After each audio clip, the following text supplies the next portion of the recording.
મંદીના માહોલ વચ્ચે diamond worker union અને જીજેઈપીસી રત્ન કલાકારોની મદદે આવ્યું છે। ડાયમંડ વર્કર યુનિયન અને જીજેઈપીસી રત્ન કલાકારોને 35,000નો આરોગ્ય વીમો આપશે। આ સાથે જ 10,000 રત્ન કલાકારોના બાળકોના ચોપડા પણ તેઓ આપશે। મંદીના સમયમાં આરોગ્ય માટે રત્ન કલાકારોને મદદ અને બાળકોને ભણવા માટે ચોપડા મળી રહે તે માટે ડાયમંડ વર્કર યુનિયન અને જીજેઈપીસીએ આ કાર્ય હાથ ધર્યું છે। આ માટે ફોર્મ ભરવાની કામગીરી ડાયમંડ વર્કર યુનિયનના સભ્યો દ્વારા શરૂ કરવામાં આવી છે।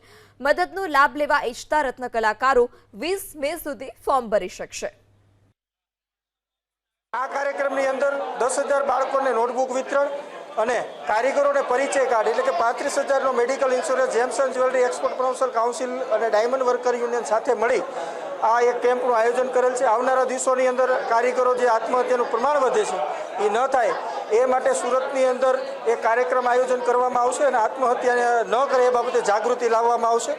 આ 10,000 બાળકોને અહીંથી અમે નોટબુક વિતરણ કરવાના છીએ અને પરિચયનું કાર્ડ પણ gems and jewellery export promotion કાઉન્સિલની સાથે મળીને કરવાના છે।